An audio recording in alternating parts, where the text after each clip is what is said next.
আরাফার দিনে একদিকে হাজী সাহেবদের জন্য আমল, আরেকটা হলো যারা আরাফার ময়দানে নাই তাদের জন্য আমল।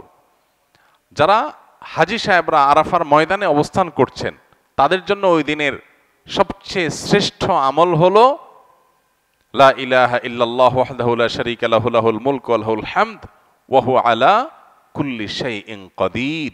এটা মহব্বতের সাথে অর্থ বুঝে ধীরে ধীরে বারবার করে পড়তে থাকা, এটা হলো সবচেয়ে বেশি প্রয়োজনীয় কাজ। কেন?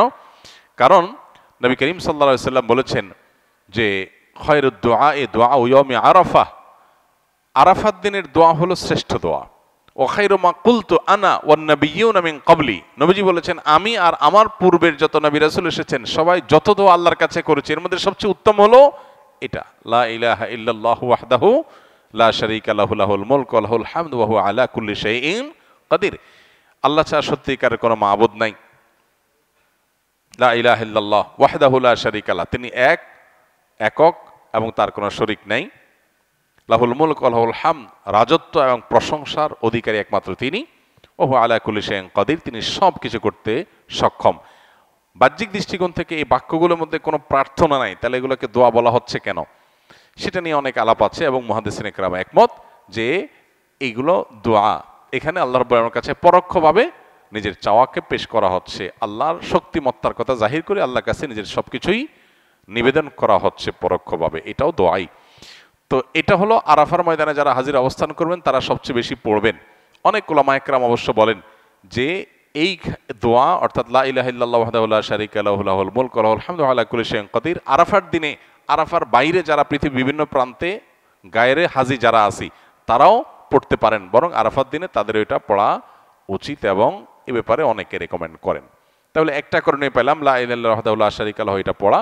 এবং আরাফাতের দোয়াকে সবচেয়ে শ্রেষ্ঠ দোয়া বলা হয়েছে, এই জন্য হাজী সাহেবরা বিশেষ করে যারা সেখানে অবস্থান করছেন ওই দিন একেবারে সূর্য ডুবা পর্যন্ত, জোহর থেকে নিয়ে সূর্য ডুবা পর্যন্ত পুরো সময়টা দোয়ার ভিতরে ডুবে থাকা, এটা হলো সবচেয়ে বড় কাজ। আর যারা আরাফায় নাই, আরাফার বাইরে আছে, যারা হজে যাচ্ছেন না, তারা আরাফার দিনটাতে তারা রোজা রাখবেন।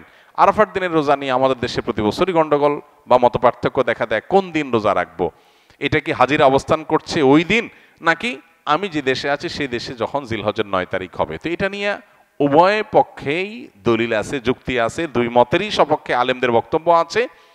সেক্ষেত্রে তুলনামূলকভাবে আমি যে দেশে আছি সেই দেশে জিলহজের 9 তারিখটা হলে সেটাকে আরাফার দিন হিসাবে, আরাফার দিন যদিও বাহ্যিকভাবে মনে হয় যে আরাফার ময়দানের সাথে সংশ্লিষ্ট, কিন্তু আসলে এই যে দিনগুলা ইয়াউমুত তারবিয়া, ইয়াউমে আরাফা, ইয়াউমুন নাহার, ইয়াউমুত তারবিয়া বলা হয় জিলহজের 8 তারিখকে, ইয়াউমুল আরাফা বলা হয় জিলহজের 9 তারিখকে, ইয়াউমুন নাহার বলা হয় জিলহজের 10 তারিখকে।